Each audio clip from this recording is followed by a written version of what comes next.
भरपूर दरवाजे, कुठला दरवाजा वेगळा, मागचा वेगळा, पूर्वीकडला वेगळा, पश्चिमेकडला वेगळा, उत्तरेकडला वेगळा, दक्षिणेकडला वेगळा. पूर्वीच्या घरांमध्ये भरपूर दरवाजे असायचे. त्याच्यात पुढून कुणी यायचं, मागून कुणी यायचं, असं सगळं ठरलेलं असायचं. आता ही फ्लॅटची संस्कृती अलीकडे निघाली, एकच दरवाजा कायम बंद अशी परिस्थिती आहे आता. अलीकडल्या काळामध्ये काही नाही, ते फ्लॅटमध्ये आता विचित्र झालं सगळं. परंतु पूर्वीचे वाडे मोठी असायचे आणि मग भगवंतांनी सगळ्या गोपाळांना वेगवेगळ्या त्या दरवाज्यांमध्ये उभा केलं आणि भगवान श्रीकृष्ण परमात्मा चोरी करण्याकरता निघाले. आणि मग भगवंतांनी ते उखळ, त्या उखळाला असं ओढलं, बाजूला आणलं, त्याच्यावर उभा राहिले आणि मग त्या शिंक्यातलं दही, दूध, तूप, लोणी चोरायला सुरुवात केली. आणि ते चोरायला सुरुवात केल्याबरोबर कुणीतरी एका गोपिकेने ते पाहिलं आणि पाहिल्याबरोबर मोठीने हात मारली. अगं यशोदे, बघ म्हटले, तुझ्याच घरात चोरी चालली आहे.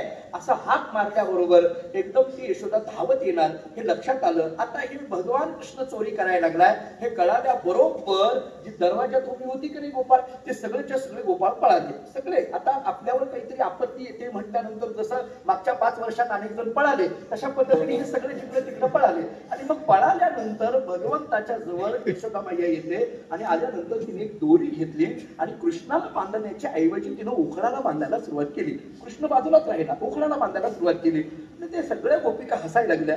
काय झालं असायला, म्हणजे उखळाला का बांधायला लागलीच म्हटले, चोरी केली कृष्णाने, पळून जाण्याची शक्यता कृष्ण आहे. ते उखळ कुठं जाणार आहे का, उखळ तो दगड तो कुठं जाणार आहे का, पळून जाणार आहे का, त्याला कशाला बांधायला लागली. दगड कुठं जात असतो का, मला सांगा. आपल्या घरातला दगड घरातून निघाला आणि आळंदीत कीर्तनात येऊन बसला, शक्य आहे का. दगड कुठं कीर्तनाला येत असतात का, नाही, ती घरातच असतात. मी भिंतीच्या दगडाबद्दल बोलतोय, आपल्याला दुसऱ्या दगडाबद्दल बोलायचंच नाहीये.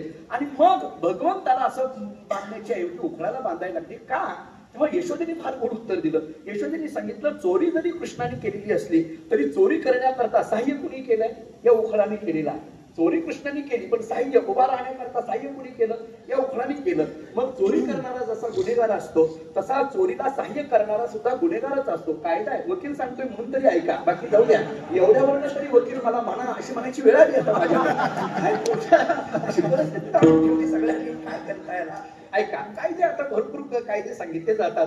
मग ठीक आहे, उकळाला बांधून टाकलं, नंतर कृष्णाला बांधायचं. आता अशी गंमत सांगितली जाते, भगवान श्रीकृष्ण परमात्मा काही बांधले जाईनात म्हणे. बांधायला गेल्यानंतर ती दोरी कमी पडायला लागली. कितीतरी दोरी आणली तरी कमी पडायला लागली. ती किती कमी पडायला लागली, 2 बोटं कमी पडायला लागली असं भागवतामध्ये वर्णन केलं जातं.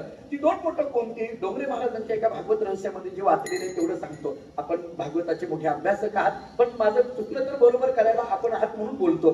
तर डोंगरे महाराजांनी एके ठिकाणी असं केलेलं आहे की ती जी दोरी कमी पडायला लागली, ती 2 बोटं कमी पडायला लागली. ती 2 बोटं कोणती, एक बोट आहे मीपणाचं आणि दुसरं बोट आहे माझेपणाचं. हे मी आणि माझं जोपर्यंत आडवं येतं तोपर्यंत आपण, भगवान म्हणतात, मी बांधलं जाणार नाही. याचा अर्थ भगवान म्हणतात मी तुमचा होणार नाही. कधीपर्यंत, हे मी आणि माझं जोपर्यंत मध्ये आहे तोपर्यंत.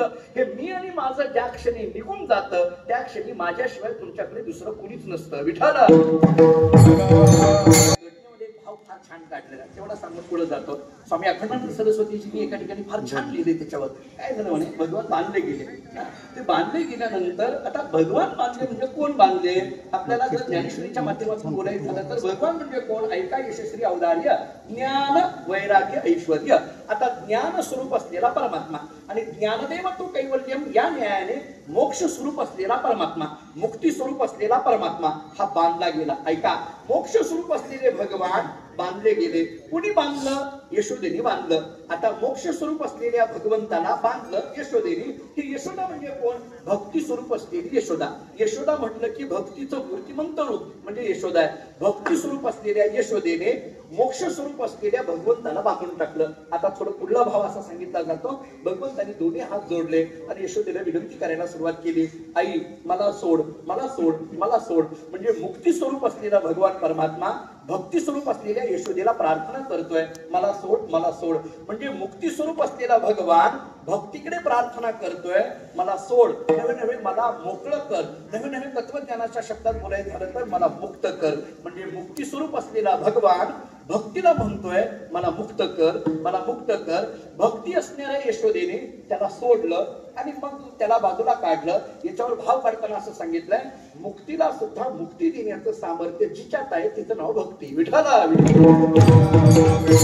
वचन आलंय, मला तेवढं वचन सांगून पुढे जायचंय. त्याच्यावरती वचन असं आलेलं आहे, यशोदा समा देवता नास्ति चापि भूतले. यशोदा समादेवता नास्ती चापी भूतले यया उलुखलो बद्धो मुक्तिदो मुक्ती इच्छती.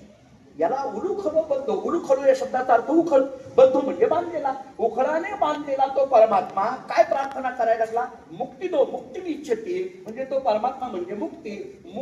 मुक्तीची प्रार्थना करायला लागली. कुणाकडे? भक्तीकडे. त्यामुळे भक्तीकडे मुक्तीची प्रार्थना करणारा हा भगवान परमात्मा. थोडक्यात मुक्तीला बांधून टाकण्याचं सामर्थ्य भक्ती आणि मुक्तीला मुक्त करण्याचं सामर्थ्य भक्ती. विठ्ठला विठ्ठल. मुद्दा माझा एवढाच आहे, मी आणि माझं जोपर्यंत आहे तोपर्यंत आपण परमात्मा स्वरूप होता येत नाही. हा मी आणि माझं त्याच्याकरता प्रतिबंध आहे. आणि या मी माझ्याच्या पलीकडे पोहोचलेला तो महात्मा निर्ममता